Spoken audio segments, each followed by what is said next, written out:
그 다음에 142쪽 볼게요. 자, 방정식 문제죠? 이거 중요하다고 했었는데 3차 방정식이 다음과 같은 실근을 갖도록 K값의 범위를 구하는 거. 여기 표시를 해놨죠? 자, 보통 이런 문제는 요 상수 K 있죠? 마이너스 K. 요 마이너스 K를 반대로 넘겨서 푸는 게 일반적이라 그랬어요. 예. 사실은 K를 넘겨도 되고 안 넘겨도 풀 수는 있지만 대부분의 경우에는 요 K를 넘겨서 푼다 그랬지. 그래서 마이너스 K를 넘겨가지고요. 2x 세제곱 마이너스 3x 제곱 마이너스 12x는 K 이렇게 해놓고 왼쪽에 있는 함수와 오른쪽에 있는 이 함수는 상수 함수죠. 네. 왼쪽에 있는 3차 함수와 오른쪽에 있는 상수 함수의 교점을 가지고 문제를 푸는 거야. 그래서 일단 얘 먼저 그려보자고요. y 이퀄 2x 세제곱 마이너스 3x 제곱 마이너스 12x 그래프 그리기 위해서 미분 그 값 찾는 거죠.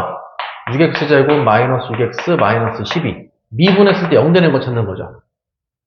그쵸? 6으로 묶어주고 x제곱 마이너스 x 마이너스 2 인수분해 x 플러스 1 x 마이너스 2는 0 양수로 시작되는 3차 함수니까 극대값을 먼저 갖고 극소값은 나중에 갖고 이런 식이고요. x 이퀄 마이너스 1에서 극대 x 이퀄 플러스 2에서 극소값을 갖는 거죠. 자, 근데 문제가 뭐냐면 1번 서로 다른 세실근을 갖고 싶어요. 근데 0으로 끝나는 방정식이 있고 0으로 끝나지 않는 방정식이 있다고 했는데 0으로 끝나지 않는, 그러니까 왼쪽도 식이 있고 오른쪽도 식이 있으면 이 방정식의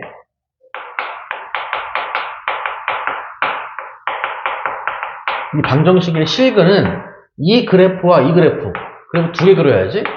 두 그래프의 이 개념 되게 중요하다고 그랬죠? 두 그래프의 교점의 x좌표가 실근이라 그랬지. 이 문장 자체를 외우라 그랬어요. 자, 왼쪽도 식이 있고 오른쪽도 식이 있어. 그럼 두 그래프를 그려. y는 2x 세제곱 요거 그려주고 y는 k 상수함수지.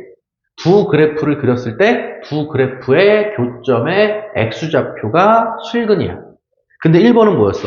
서로 다른 세 실근 그랬으니까 정확하게 말하면 두 그래프의 교점의 x좌표가 3개가 돼야 되는 건데 교점의 x좌표가 3개란 얘기는 결국은 교점이 3개란 얘기죠. 그러니까 1번 서로 다른 세 실근을 갖기 위해서는 교점이 3개가 돼야 돼. 이런 느낌이 나와야 된다는 얘기예요. 됐죠? 1번 서로 다른 세 실근을 갖기 위해서는 이런 느낌이 나와야 돼. 그러니까 높이를 결정하는 K는 극대값보다는 아래쪽에 있고 극소값보다는 위쪽에 있으면 되는 거죠. 그렇죠? 그래서 극대값은 x에다가 마이너스 1 집어넣으면 되는 거고 그 다음에 극소값은 x에다가 2 집어넣으면 되는 거죠. 이렇게 다시 일로 가서 x에다가 마이너스 1 대입 마이너스 2 마이너스 3 플러스 12 빼기 5니까 7이 극대값이 되는 거고 f2가 극소값이었지? 그럼 다시 x에 2 대입해주면 16 2 대입해주면 3, 4, 12 마이너스 24가 되네요. 마이너스 20이 되는 거야. 그래서 이 극대점이죠. 극대점은 마이너스 1,7이 되고요. 극소점은 2, 마이너스 20이 되면서 교점의 개수가 3개가 되기 위해서는 K값의 범위가 마이너스 20보다는 크고 그리고 플러스 7보다는 작아야 된다. 이게 1번 답이 되겠고요. 계속 이어지는 거죠. 2번 서로 다른 두 실근. 서로 다른 두 실근을 갖기 위해서는 교점의 개수가 2개가 돼야 되는 거지. 그럼 교점이 2개가 되려면 이런 느낌 나와야 되죠. 7층에 있거나 아니면 마이너스 20층에 있거나 이렇게 되면 교점의 개수가 2개가 되는 거지. K가 7이거나 마이너스 20이거나 이렇게 되면 되고 3번 한 개의 실근. 교점이 한 개만 나와야 되지. 아예 7보다 크거나 아니면 아예 마이너스 20보다 작거나 이렇게 이어지는 거예요. 한번 정리해 보시고 자, 요거랑 헷갈릴 것 같아서 같이 가볼게요. 143쪽 자, 다음 페이지 143쪽에 자, 필수예제 1번 볼게요. 방정식 마이너스 x의 세제곱 플러스 2분의 3x 제곱 플러스 6x 플러스 k는 0 이렇게 나왔죠. 3차 방정식이 서로 다른 두 개의 양의 실근. 이 방정식을 풀었을 때 조건이 뭐라고 했냐면 서로 다른 두 개의 양의 실근하고 한 개의 음의 실근 그랬어요.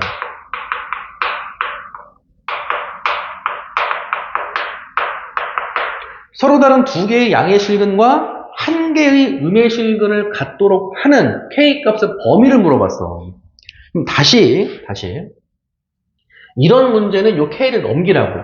네, K를 넘겨서 마이너스 X의 세제곱 플러스 2분의 3X제곱 플러스 6X는 마이너스 K 해서 이 함수와 이 함수를 그리면 돼요. 왼쪽에 있는 거랑 똑같이. 근데 여기가 마이너스로 시작하지, 여기도 마이너스로 시작하지. 그래도 되지만 양변에 다시 마이너스를 곱해. 좀 더 편하게 계산하기 위해서 양변에 다시 마이너스를 곱해서 x의 세제곱 마이너스 2분의 3x제곱 마이너스 6x는 k. 요걸로 문제를 풀어도 되고 요걸로 문제를 풀어도 돼요. 그럼 다시 한쪽이 0으로 안 끝났지? 한쪽이 0으로 안 끝나는 이 방정식의 실근은 두 그래프의 뭐가 실근이라고? 네, 교점의 x좌표. 교점의 x좌표가 실근이라 그랬지? 그럼 다시 두 그래프를 그려야 돼요. 근데 얘는 상수함수니까 문제가 안 되잖아. 이게 문제인 거지? 그럼 다시 y 이퀄 x의 세제곱 마이너스 2분의 3x의 제곱 마이너스 6x y 프라임 3x제곱 마이너스 3x 마이너스 6은 0. 3으로 묶어주고 x의 제곱 마이너스 x 마이너스 2는 0. 인수분의 x 플러스 1, x 마이너스 2는 0. x 이퀄 마이너스 1에서 극대, x 이퀄 2에서 극소가 나와. 일단은 그러면 이제 극대값이랑 극소값을 찾을 건데요.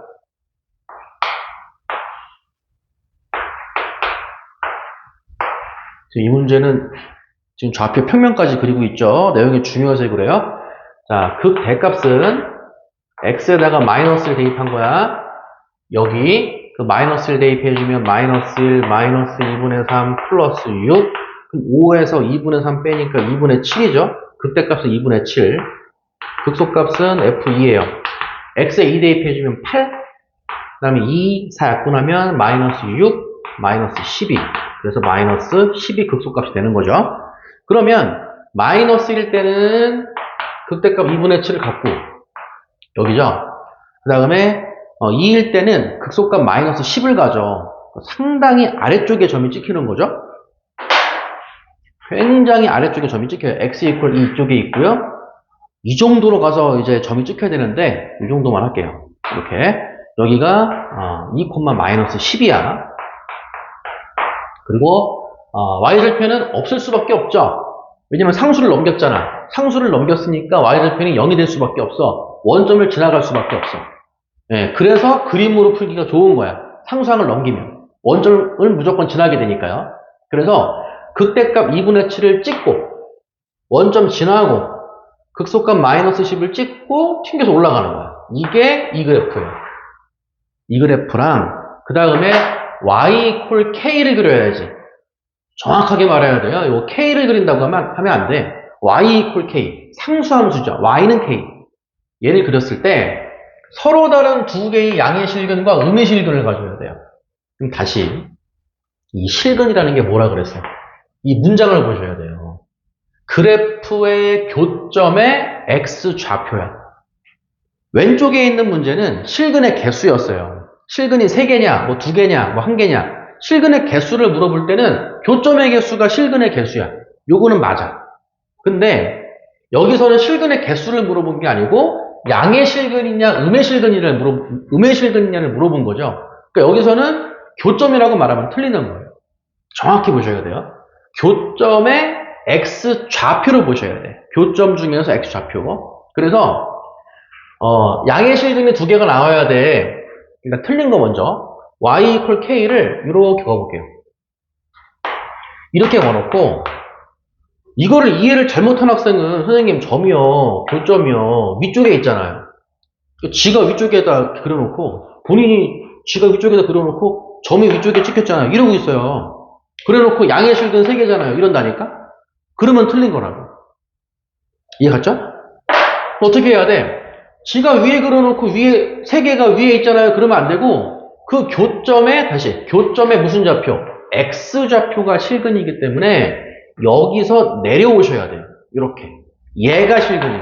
그럼 0을 중심으로 왼쪽에 있다고 해석을 해야지 위에 있다고 해석하면 안 된다는 얘기예요. 그리고 마찬가지로 내려와야 돼요. 이렇게. 마찬가지로 내려와서 음의 실근. 왼쪽에 있으니까 음의 실근 2개, 양의 실근 1. 이렇게 되니까 조건에 안 맞는다 이거야. 문제는 뭔데? 양의 실근이 2개가 돼야 돼요. 양의 실근이 2개가 돼야 되니까 오른쪽에서 교점의 X좌표, 오른쪽에서 2개가 나와야 되는 거야. 아, 그러니까 얘는 안 되는 거고 y equal k가 이렇게 돼야 되는 거죠. y equal k가 이렇게 나와서 교점의 X좌표, 양의 실근 1, 교점의 X좌표 2, 다음에 교점의 X좌표, 음의 실근 1 이렇게 나간다는 거죠. 이해 갔어요? 그래서 양의 실근 2개하고 1개의 음의 실근을 갖기 위한 k 값의 범위는 마이너스 10보다는 위에 있어야 되죠. 그렇죠? 마이너스 10보다는 위에 있고 0보다는 아래쪽에 있어야 되기 때문에 k 값은 범위가 아래쪽에 있다니까? 마이너스 10보다는 위에 있고 0보다는 작다. 이게 답이 되면 알 수가 있는 거예요.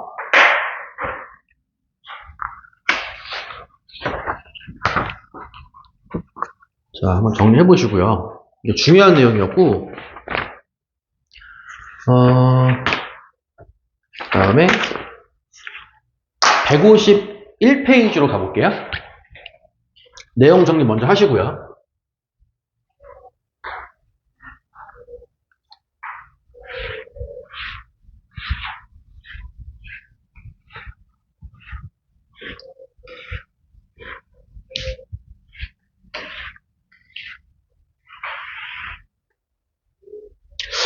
자, 151쪽. 수직선 위를 움직이는 점의 속도와 가속도. 문제 풀 때, 이제 x가 이제 위치가 되는 거죠. 위치 땡땡 x. 또 x 미분하면 1 그러면 안 돼. 그 위치를 x라고 한 거고, 이 x가 t에 관한 함수로 나온다는 거죠. t는 시각. t의 세제곱 마이너스 3t의 제곱. 이거를 x라고 부른다 이거고, 미분할 때는 요거 1 그러면 안 되고 t에 대한 미분이에요. 시각에 대한 미분. 자, 그래서 이 위치를 이거 많이 풀어봤을 거 아니야. 위치를 미분해. 위치를 미분하면 뭐야? 속도죠. 위치를 미분하면 속도. 근데 그냥 밑도 끝도 없이 위치를 미분하면 속도 뭐 그래도 되지만 이게 왜 그러냐? 이 미분이라고 하는 거는 변화율이잖아요.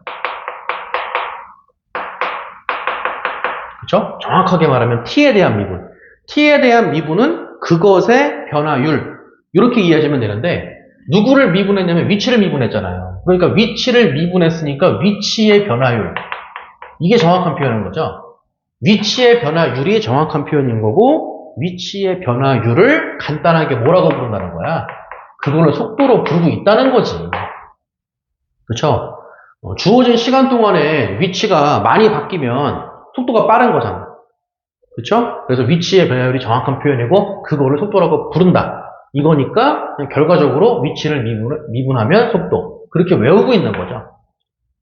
그래서 속도 V는 t에 대한 미분이에요. 3t의 제곱 마이너스 6t. 얘가 속도가 되는 거고 다시 요거를 미분. 그럼 누구를 t에 대해서 미분하면 변화율 그랬으니까 속도를 미분했잖아. 속도를 미분했으니까 누구의 변화율이에요?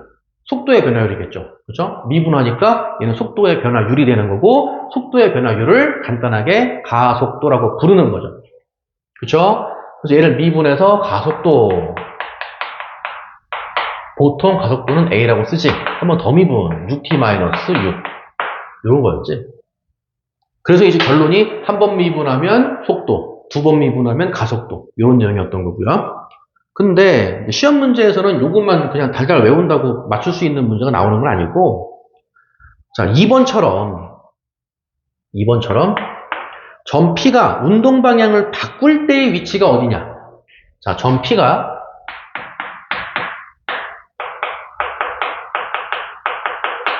운동 방향을 바꿀 때의 위치. 그래서 속도, 가속도에 관련된 문제는 어느 정도의 물리적인 상황이 이해가 돼야 돼. 네. 물리적인 상황이라고 해서 좀 물리를 공부하라면 그게 아니고, 물리적인 상황, 이게 지금 빨라지는지 느려지는지, 멈추는지, 정지하는지, 아니면 운동 방향이 바뀌는지를 이해해 보란 얘기야. 그럼 다시, 자, 위치를 미분한 게 속도라며. 그럼 얘가 요거야. 속도가 이거죠. 그러면 속도가 3t의 제곱 마이너스 6t야. 이 그려보자고. 그림을 그리기 위해서 0 되는 걸 찾아. 3t로 묶어주면 되죠. t 마이너스 2는 0이지. 이렇게. 지금 그리는 건 속도 그래프예요. 시간, 그리고 속도. 0,0 지나가지, 2,0 지나가지, 아래로 블록이지. 요거죠? 2. 이게 속도 그래프라고. 속도가 시작 이러면서 시작 이러면서 시작부터 속도가 마이너스야. 속도가 마이너스니까 어디로 가? 네, 후진 뒤로 가는 거죠. 뒤로 가는 거지. 시작 그 순간에 그냥 뒤로 가는 거야. 뒤로 갔다가 점점점 속력은 빨라지고 있죠. 점점점 속력은 빨라지다가 0과 2 사이에 정 가운데 1초에서는 속력이 최대가 되는 거죠. 후진으로 제일 빨리 간다.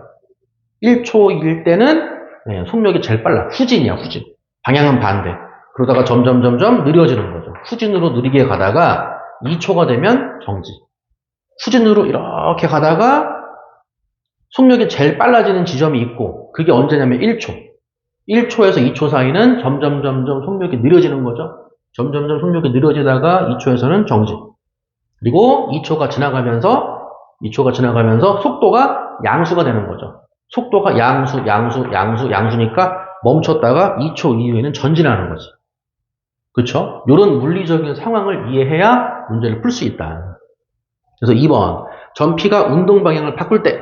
전피가 운동 방향을 바꾼다고 한 거는 2초를 말하는 거죠. 2초일 때의 위치를 물어본 거예요. 다시 위치가 요거니까 t에다가 2를 대입해주면 된다. 그래서 2의 세제곱 8, 마이너스 3, 4, 12가 돼서 위치가 마이너스 4가 되는 거죠. 이게 같지?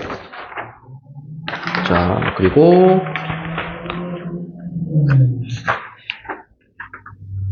넘어가서 하나만 더 해볼게요. 자, 152쪽.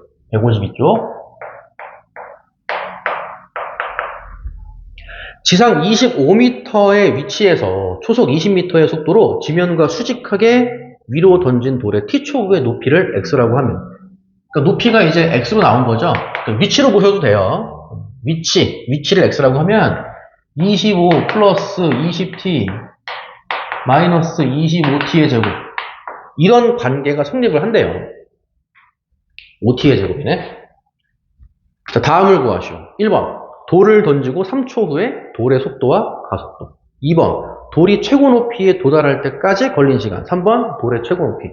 그래서 이런 문제 풀 때 아까 뭐라고 했냐면 물리적인 상황을 알고 있어야 문제가 풀린다 그랬지. 다시. 자, 이게 높이면서 위치예요. 미분하면 속도. 그럼 미분하면 마이너스 10t 플러스 20. 얘가 속도인 거야. 가속도 a는 마이너스 10. 이렇게 되는 거고. 1번. 돌을 던지고 3초 후에 속도와 가속도. 이거 그냥 3 집어넣으면 되는 거죠. 3 집어넣으면 속도는 마이너스 10. 얘는 그냥 상수함수죠. 일정하지? 마이너스 10, 마이너스 10. 속도 마이너스 10, 가속도 마이너스 10. 그 다음에 2번. 돌이 최고 높이에 도달할 때까지 걸린 시간. 자, 돌이 이 지면과 수직하게 돌을 이렇게 쐈다며. 그쵸? 지면과 수직하게 이렇게 돌을 쏘아 올렸대요. 이렇게 올라가다가 최고 높이에 딱 도달하고 떨어질 거 아니야. 그쵸? 근데 문제가 최고 높이에 도달할 때까지야. 그러면 최고 높이에 도달하는 순간은 속도가 0이지 않아? 그쵸? 최고 높이에 도달하는 순간은 속도가 0이에요. 그거를 알고 있냐 이거지. 최고 높이에 도달하기 위해서는 속도가 0이 돼야 돼. t가 얼마일 때야? 2일 때야, 2일 때. 이렇게. 자, 최고 높이에 도달할 때까지 걸린 시간이고, 답은 2고요. 그냥 최고 높이까지 합시다. 그러면 최고 높이는 2초일 때 최고 높이가 나오니까 t에다가 2 대입해주면 되는 거죠. 그럼 25, 2 대입해주면 40, 2 대입해주면 5, 4, 20. 65에서 20 빼니까 45가 되네요. 2초일 때 최고 높이 45m. 이렇게 해석해 주시면 되고, 그 3번이네, 그지? 돌의 최고 높이 45m. 얻어 걸렸어. 3번 답이고요. 다음에 4번. 돌이 지면에 떨어지는 순간. 돌이 지면에 떨어졌어. 떨어지는 순간의 특징이 뭐야? 떨어지는 순간의 특징은 높이가 0인 거죠. 그치? 돌이 지면에 떨어졌어. 높이가 0이야. 마이너스 5t제곱 플러스 20t 플러스 25. 높이가 0. 2차 방정식이죠? 마이너스 5로 약분. t의 제곱 마이너스 4t 마이너스 5는 0, 5, 1. 마이너스 플러스. t는 마이너스 안 되잖아. 시간이니까요. 따라서 t는 5가 되는 거지. 5초일 때. 근데 돌이 지면에 떨어지는 순간의 속도를 물어봤으니까 다시 t equal 5를 여기에 대입해주면 되죠. t equal 5 대입해주면 마이너스 50 더하기 20이니까 속도는 마이너스 30이라고 써야지. 이해 갔죠? 자, 정리해 봅시다.